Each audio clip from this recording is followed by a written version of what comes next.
It's a pleasure to be here. Thank you so much for having me. I haven't spent a lot of time in Nebraska. I haven't worked here, and I actually looked over the survey results that I'll be talking about to better understand how we covered this area in the survey. And I'm sorry to say we didn't have that many respondents from Nebraska alone, in part because of the low population density that I'll talk about. But we did cover roughly 20% of the responses came from the Plains states. And to the degree that there's some similarity here, this work will apply to that. So that's why I arrived today. And I had a conversation today at lunch with the Vice President of Marketing at TradeWinds. And she said 5 years ago, this wasn't an issue. This issue of community acceptance wasn't something that any of the developers that are with TradeWinds thought about. She said now it's something that is omnipresent.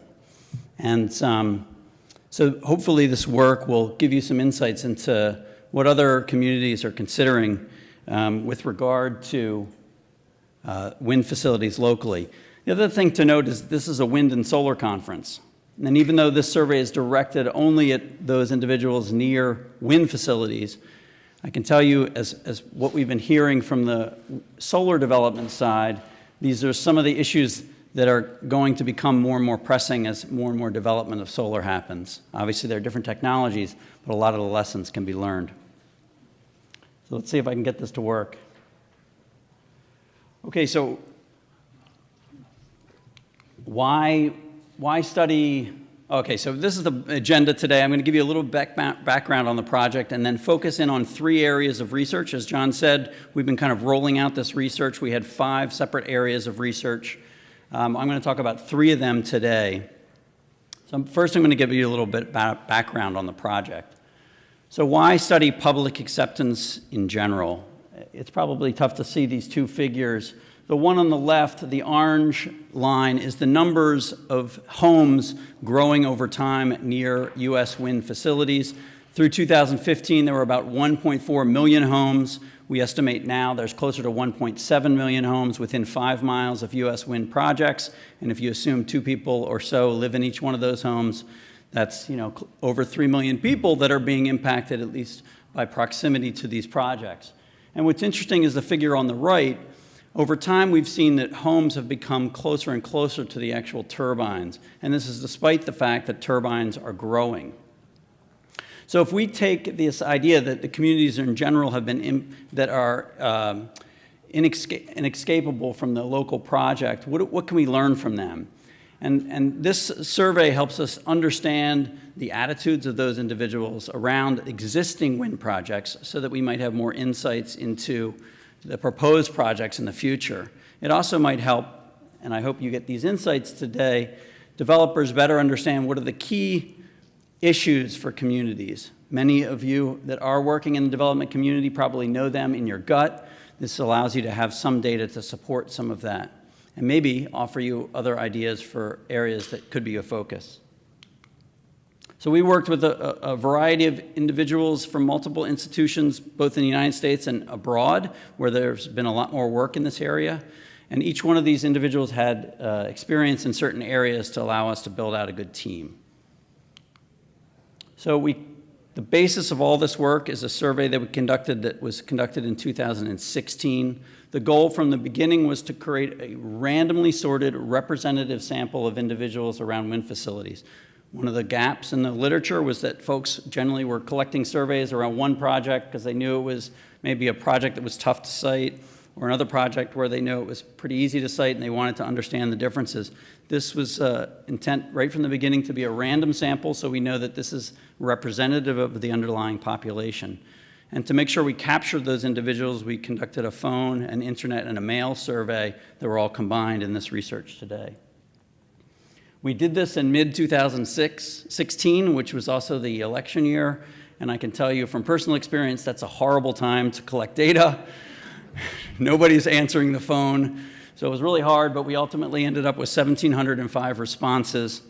It was a 22-minute survey, so we have just tons of data to work with here, almost 50 questions. The sample respondents are shown in the green dots there. Those are the projects around which we have respondents collected from. there were 250 projects around 24 states. And each one of these projects had what we call a modern wind turbine, which means a turbine greater than 1.5 megawatts and higher than 111 meters in total height. And of course, many of the turbines were bigger than that, but this gives you a sense as to where the sample was focused on. We knew that it would be very tough to get people that live close to turbines, because based on geometry, there's not that many people living close to turbines. So we needed to oversample close to the turbines. We also wanted to oversample near large projects, which tend to be sited in rural areas where lower populations existed. And finally, we oversampled where we modeled sound, and we'll talk a bit about that project as the last one today and why that's important. But because of this oversampling, you can look at the array of responses based on the distance those respondents were from the turbines. Most of our respondents are within a half mile. So for the first time, we have a really clear idea of what those individuals living very close to turbines are actually thinking, which is really different than the work that had been done before. But of course, this is entirely opposite of where the population is arrayed. More people live further away. So we need to weight the data, and we did that. Let's see if I can get this to advance. We weighted the data back to the underlying population, both not only because of our sample design, but also because of differences in the demographics of our respondents, like their age and their gender and their income, as compared to the underlying population. So ultimately, what you're seeing today is a sample that has been adjusted to the underlying population. So this is effectively the best understanding we have of that population. Okay, so that's the survey frame and the background on the project. Now I'm going to talk about 3 areas of analysis we conducted. The first was the overall analysis of attitudes across the full sample. And then we'll dive into more detail of that particular full sample group when we talk about projects 3 and 4. So we asked every individual, what is your attitude toward the local wind project now? And all the slides you'll see in the next, 10 or so slides are using the same set of responses. And there's a lot of small type on this slide, but the colors are what I want you to focus on, and I'll describe kind of what they mean here now. So we asked everybody, what is your attitude toward the local wind project? We found that 57% on average were either positive or very positive to the local project. Roughly a third were neutral toward the project, didn't have an opinion, and the remainder, about 8%, were negative or very negative. Okay, so that's the population level attitude. But of course, those differed depending on how we slice and dice the data. And so I'm going to talk a little bit about how those differences exist based on wind project characteristics, whether individuals were compensated or not, their perceptions of the planning process, demographics, and also whether they could hear or see the turbines and their attitudes towards those. And you'll get a feel for how these attitudes change based on these various characteristics in the underlying population. So this first one is distance to turbine. We came into this thinking people that live close to turbines, that are impacted by them, that are seeing them every day, might hear them, they can't really escape them, might have a much worse attitude toward the local project than people further away. And in fact, that's not really what we found. We found that individuals that were closer were both more positive and more negative, effectively less neutral. They had made up their mind about the local project versus folks that were further away.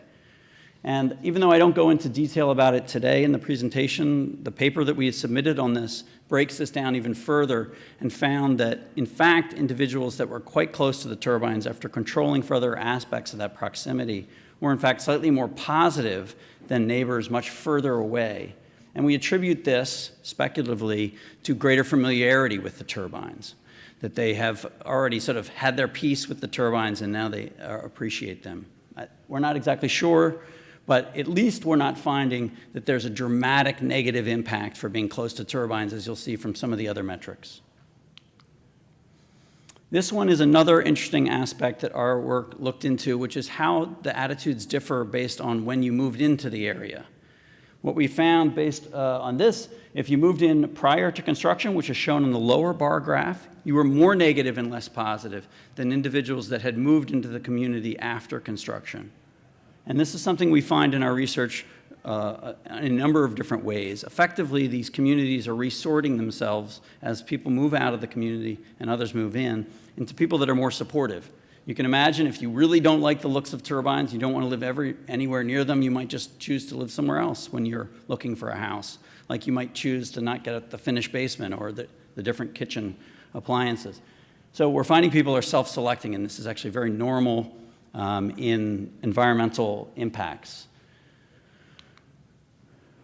Compensation is, of course, a key metric, and it's used as a tool by many developers to help assuage issues in the community, both at the personal level and across the whole community.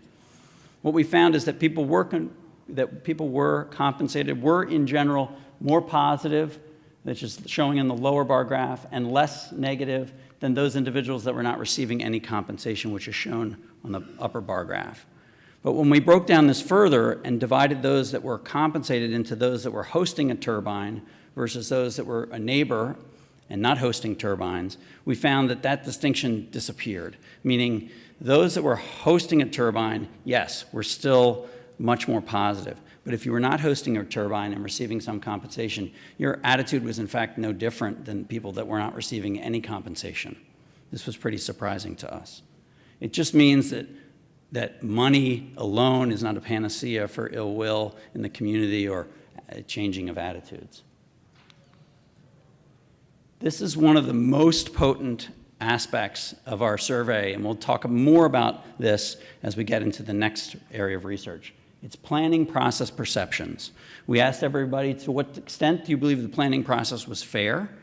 If you perceive the planning process as not being fair or moderately fair, as not being fair at all or slightly fair, you had a much more negative attitude toward that turbine that was local to you, as opposed to those that believed the planning process was moderately or very fair. So this is one of the most potent predictors, and we'll talk a lot about that as we get into the next set of slides. We also looked at other perceptions, such as property value impact perceptions and wind's effectiveness at combating climate change.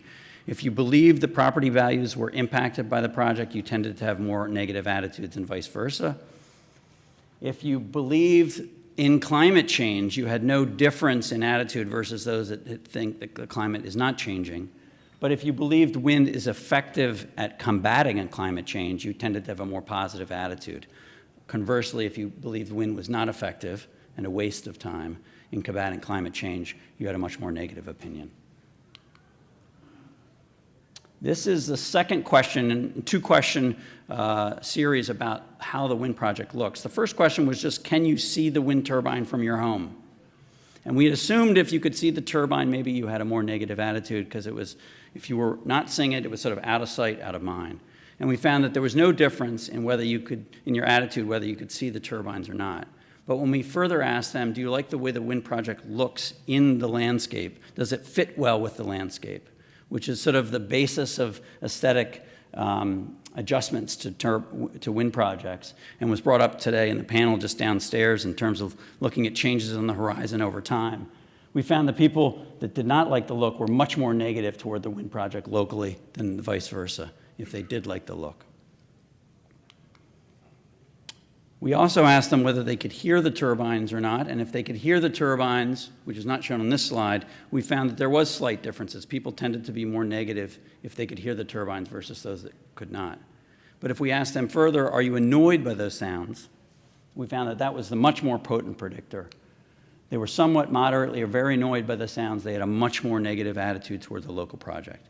And it's obviously important to note that we're not exactly sure which way this causation is going. Maybe they don't like the project and therefore they're annoyed by the sounds, or they are annoyed by the sounds and therefore don't like the project. That will require further unpacking to get to the bottom of that. But we know at least it's a potent correlate. Project size is sort of one of the other wind project characteristics we looked at.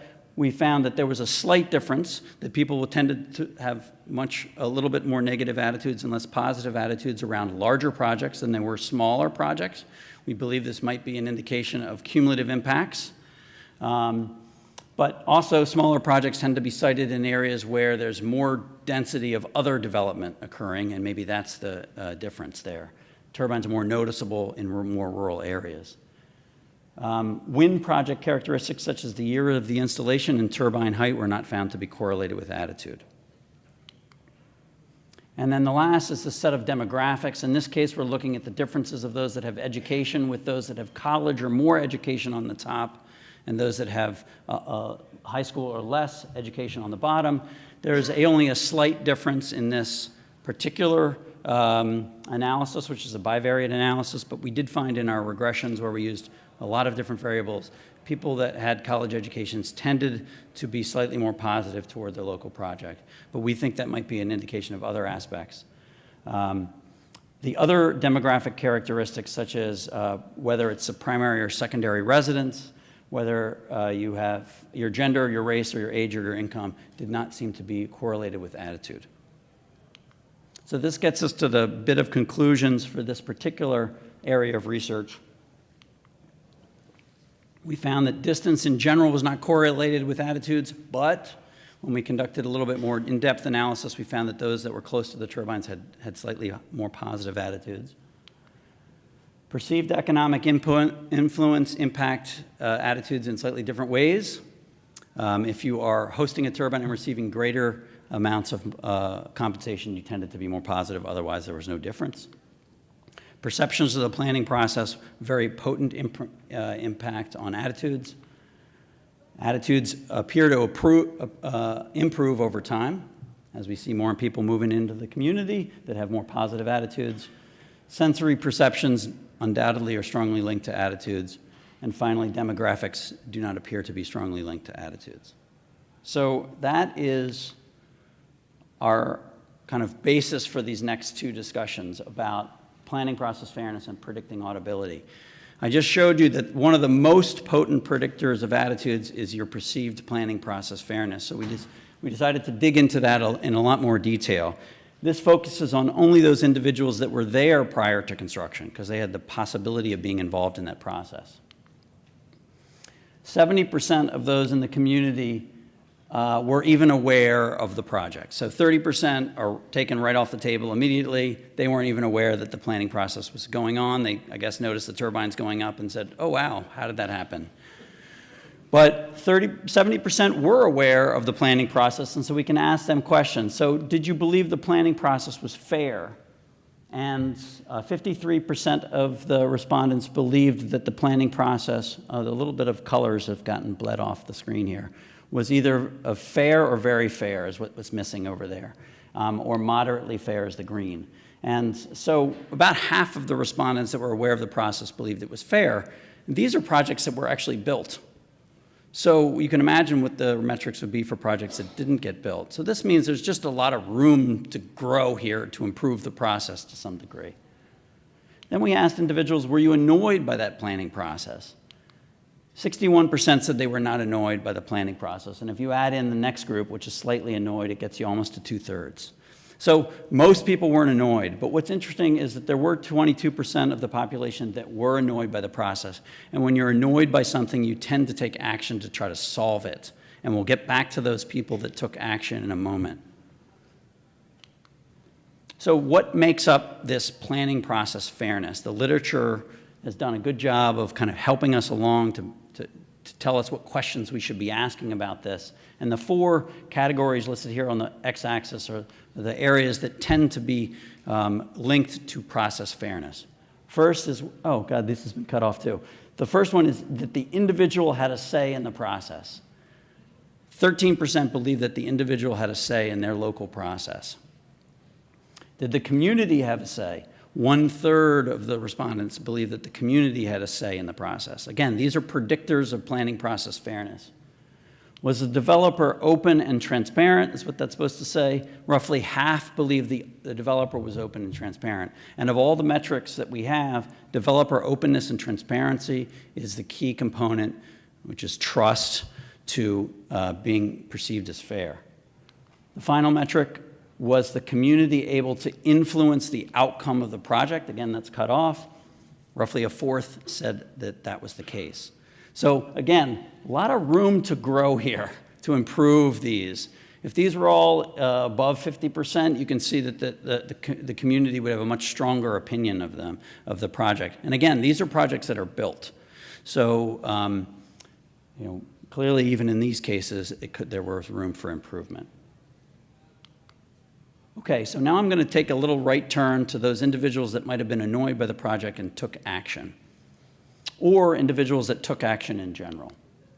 So there were 897 individuals that were aware of the planning process. 354 of them took some action, and in total there were 531 actions taken. Some people took multiple actions. So what were those actions that were taken? 67% were just attending the meeting, and then a minority were the rest. So 14% spoke at the meeting, 10% contributed to the web page, 6% put up a sign, and 3% wrote letters to the editor. And I think this is pretty similar to what most people do. If you've ever been involved in the public process, you go to the meeting and you feel like you've done something and then you don't do anything more, and a small cohort gets involved in more serious levels. So this is the level, these are the responses we asked people in a separate question, a corollary to the question what was their attitude to their local wind project now. We asked them if they were around before, what was their attitude to the project prior to construction, knowing that we were asking them to think back at that time as best they could. And we found that the responses were pretty similar to what we found about the local wind project now. 8% were negative toward the project before construction, 47% were positive, and the remainder, neutral, which is bigger than the previous neutral for now. They hadn't made up their mind yet. Of those that attended a meeting, a pretty similar distribution of responses. Those that spoke at the meeting, I think I can click this twice, half that spoke at the meeting were negative toward the project, and the other half were positive, and the remainder were neutral. So if I'm a county commissioner or a town supervisor and I'm trying to gauge my community in terms of their level of support, and I'm gauging it by how many people speak and their attitudes, this is going to give me a skewed response. And of course, we know that this generally happens. People come and they feel passionate about it, they want to speak. These might be the people that are annoyed by the process and feel like they need to speak up. But it really does say that there's this sort of silent majority that are not being represented when you gauge it by the number of speakers or who's speaking and what capacity at the local level. For blogs or web pages, most people were positive. Putting up a sign gets you back to kind of the same distribution, pretty even split there. And letters to the editor, again, almost entirely split 50-50. So again, if you're gauging it by letters to the editor and you're in the community and you're reading this and you haven't been involved in the process, you're getting a skewed sense of what's going on in the community. So what do you do with this information? I'm not totally sure, but these are facts as to what is going on in the communities around wind facilities in terms of their levels of support and who's taking action and who's not taking action. So the conclusions to this particular area: the perception of planning process fairness is a key component in attitude formation. And the states and communities might consider doing things to improve the perceived fairness of that process, such as developing procedures that ensure citizens or consultants are heard. In relation to that, the individual I was talking to today clearly is on the ground trying to do just that, improve the way individuals that are developing these projects relate to the community. And potentially the industry could, or the county or the local community could establish benchmarks or best practices for developer interactions with those communities. This isn't the first time this has been discussed, and there are experts out there that have a clear idea about how best to do this to improve those relations over time. All right, so I'm going to move into the fourth area here, and I've just probably got 4 minutes or so for my last bit. John, is that going to be all right? Okay. So predicting audibility and annoyance. This is, why would we do this? Well, we use sound models to better understand how the community responds to sound in a community, but prior to construction, and we assume that does a pretty good job of predicting things. We actually wanted to test that because we asked people, could they hear the turbines and are they annoyed by them?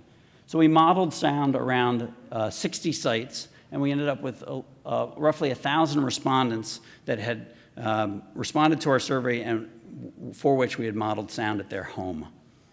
52% of them could not even hear the turbines. 22, roughly a quarter, were not at all annoyed by the turbines, and the remainder were mildly annoyed or very annoyed by the project. We wanted to use a number of different predictors, but we tried to keep it simple. Modeled sound is often used by developers, both pre and post. We used that. We also use background sound levels, which are sometimes being used now in these sound models to better understand the differences in how sounds might jump out if it's a quiet environment. We have some observable metrics, which include whether you can see the turbines or not, whether you are compensated, and whether you moved into the area prior to construction.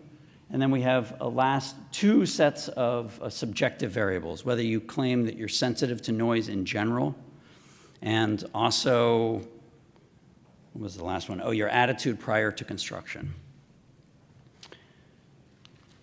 So this is a complicated slide, but I'll try to just summarize it first. We broke this area of research into two different sets of models. One is audibility models and one is annoyance models. In the audibility models, we just used sound levels, and we were able to predict 83% of the respondents, which means background sound and modeled sound gives us a very clear idea of who can hear the turbines or not. And when we added all these other subjective variables and objective variables, we found that the model didn't really improve. We did find that compensation is actually a predictor whether you claim that you can even hear the turbines or not, interestingly. But it wasn't a strong predictor. The strongest predictor were sound levels, background, and modeled sound. So this means to say this is doing a pretty good job of predicting audibility. When we focus on the annoyance models and we look at sound only, we found that only 1% of those that were very annoyed were accurately predicted. And roughly a third, this 37%, that were mildly annoyed were accurately predicted. So the model's not doing a particularly good job of predicting those that were annoyed by the turbines. When we added in the subjective variables, stated noise sensitivity and your prior level of support to the project, whether you were compensated, whether you moved in before, and whether you could see the turbines, we did a better job. We predicted 62%, and importantly, a big chunk of those that were very annoyed were accurately predicted.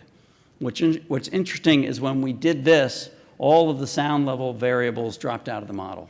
Effectively, we didn't need to include them at all if we had some aspect of whether you stated you're sensitive to noise and whether you had your opinion prior to the project. This seems to say to us that what goes into annoyance is really different than what is modeled sound and background sound. And that's not the way they've been linked previously. We know audibility isn't, but annoyance is. So in terms of conclusions, sort of the same thing. 83% of audibility is predicted by the modeled sound and background sound levels, but very little of the annoyance. Where we concluded the subjective variables, they weren't important in the audibility models, but they were important in the annoyance models. Compensation is sort of oddly related to both. We need to really unpack that to better understand that.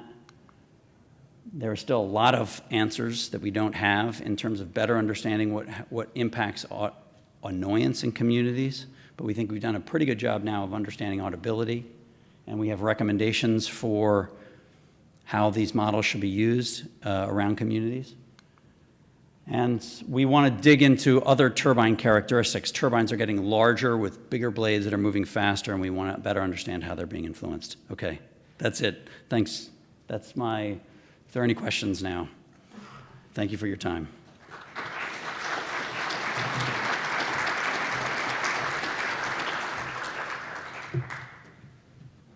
I've got a couple of questions. On the charts that you showed, that the homes are getting closer and closer to the turbines. Yeah. Was that because originally the setbacks of the developers stayed away from the homes, or were homes being built closer to those turbines? Yeah, it's a good question. I mean, we are seeing over time, I'm going to try to get back to that very quickly,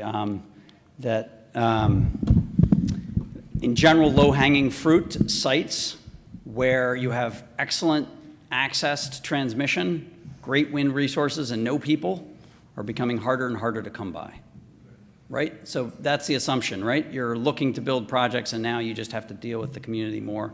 This might be why, as the conversation I mentioned is said, it's now much more of an issue than it was before. And I know Nebraska enjoys lots of open land. lots of ability to set back projects further, but even here, I understand that this is more of an issue. I guess what I was looking at is if homes are being built closer after the fact. after, people getting more used to them, or more accustomed to the turbines, then that would lend credibility to the idea that it does not lower property values. Well, all right, that's another issue, but the question's a great one. I think we can actually answer that. I don't know the answer to that. So the question is, are homes moving into communities near turbines in greater frequency over time? And I don't know the answer to that. It's an interesting question. Okay, second question about the attitudes. You talked about the attitudes of before the construction, but you didn't go into the attitudes after if people were being compensated. Yeah, we did talk about that in there. So the main section with all the bar graphs was looking at those attitudes after. And we found that compensation is not a panacea. I think it's this one here. Yeah, this one. If you moved in prior to construction and you were not being compensated, you had, if you moved in after construction, and this is move-in date, I'm sorry. Here it is. So if you're not receiving compensation, you are more negative and less positive than people that were receiving compensation. But what we found is that when you stripped out those individuals that were hosting turbines from this compensated group, there were no differences. Do you know what I mean? So the neighbors were no more positive or negative than the neighbors being compensated than versus the neighbors that were not being compensated. I guess the caveat to my question is those that were against it or had negative comments or feelings that were getting compensated, did their opinions change after the turbines were in, they were getting compensated and they found out, no, it's not that big of a deal? Or... Right. Yeah, that's another great question. I don't have the answer to it, and I'm not sure, but if you take my card, these kinds of analysis is sort of quickly we can run. So what you're asking is, for those people that had negative attitudes prior to construction, was there some difference between the compensated cohort and those that were not compensated prior to construction? Yeah, it's a good question. I think, though, that most of the people that were compensated would have known that when they were coming up with their opinion prior to construction. I don't know if we said, before anybody came to your house and offered you any money, what was your attitude? So it might complicate that question, but I think it's worth looking into. Part of it I'm looking at is what my perception of a wind turbine was before, and then what it was in actuality after it was up. Yeah. Okay. Well, that part we do know, which is people are no more negative toward the project. Prior to construction, they had roughly 7% negative attitudes, and here we're showing 8%. There's no statistical difference. What we're seeing is that there are only a third that were neutral, and a much bigger portion were neutral previous. And all those that are no longer neutral are in the positive category. So we saw, in general, attitudes improved over time, pre and post construction. But whether compensation was part of that or not is I'm not clear about. There's a question in the back. Yep, go ahead with a question in the back, and then I've got a question on my gadget. Go ahead. So, realizing that fairness is a fairly packed word, do you have any statistical correlation between whether or not people had negative opinions beforehand and whether or not they thought the process was fair? And then second, do you have any qualitative data about what fairness might entail to these communities and how developers might be able to help inform a more fair process as we go through the development? Yeah, that's a great question. People that, I'm trying to just remember because I didn't present that today, people that perceive the planning process as being fair were much more likely to have positive attitudes, have a change to more positive attitudes, kind of what this fellow was asking, kind of that difference between pre and post. So people that perceive the planning process as fair were more likely to have changed from negative to positive than people that did not perceive it as fair. And in fact, some people that started positive and didn't perceive the planning process as fair moved to negative. But the jump isn't dramatic because you can see we're still kind of in that 7 or 8%. But what you're asking about is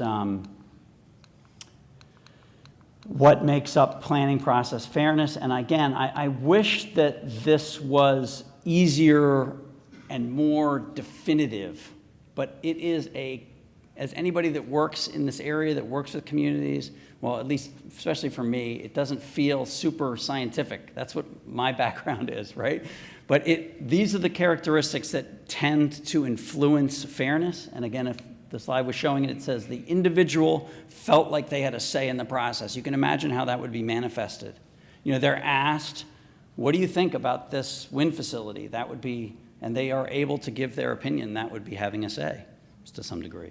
The community has a say. This is the idea that there were many opportunities for the community to have input during the process. The developer was perceived as open and honest or trustworthy. I think you probably understand how that could play out in a community. Actually, one of the interesting things today that I found out about that I didn't know was as common is lots of, the developing is sometimes done separate from the owner-operator and then it's handed over. And that might create areas where there's real conflict because suddenly somebody else is standing there saying, this is my project versus the people they've worked to kind of develop trust with. So to the degree that that can be moved ahead of schedule, that seems like something good that should be done. And the last is that the community can influence the project. This is something that pops up more in Europe, where if folks felt like that that some change to the project was based on their input. It's not going to be, the project is now no longer there, obviously, for a completed project, but that maybe the turbines over here that were so evident from the town square or from, you know, this particular section of road have now been moved and they're further back, or whatever the case may be, the project was shrunk. If folks felt like that their input that they gave influenced that outcome, they tend to feel the process is fair. As you can imagine, you know, you're trying to raise your hand and say, wait, listen to my opinion, and I want to do it slightly different. John was remarking about some of the individuals just want to see the project fail.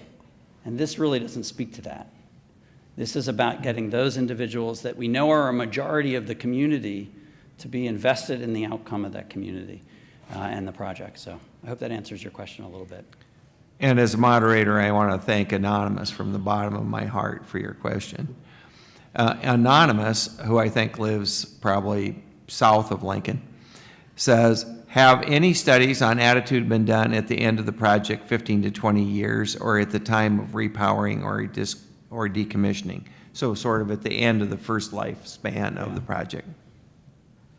Do you have any studies on that? No, I don't, but we do know, and this is supported by the literature in general, that communities will over time get more positive. Whether repowering kind of brings up all these old feelings is unclear. You still have the same issue. You know, obviously they've got to get back into the community. There's more construction. There's lots of the same impacts that were there previously. So we'd expect that communities would not be appreciative toward repowering if some of these things were really failed during that process. So I don't have great data. Yeah, I will say over time, communities tend to be more positive.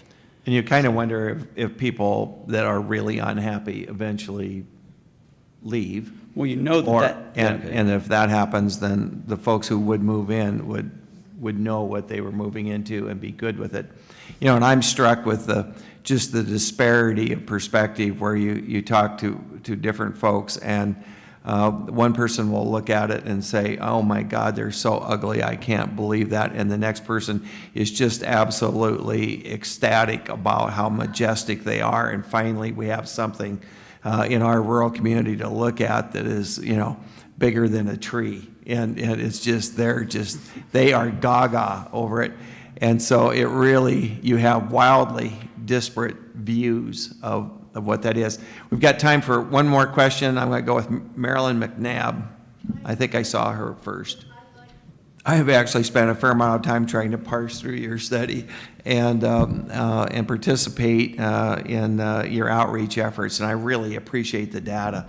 And so I think it generally confirms my view, which is that my advice to counselors or to developers and to give counsel to them representing landowners in rural communities is put your cards on the table up front, be willing to take your lumps, and that I tell them that for both adults and small children, there is nothing that causes suspicion faster than a closed door.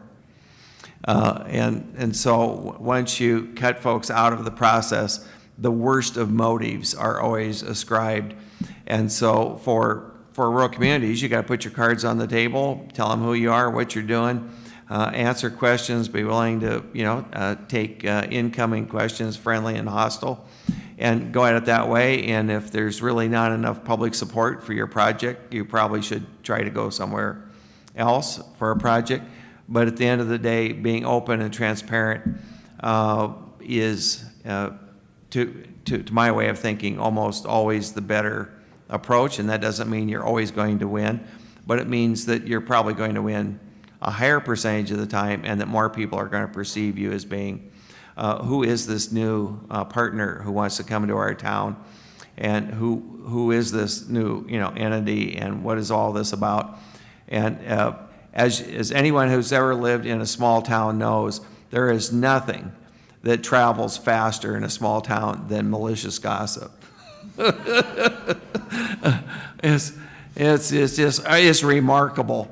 And so the more transparent you can be, usually the better off you are.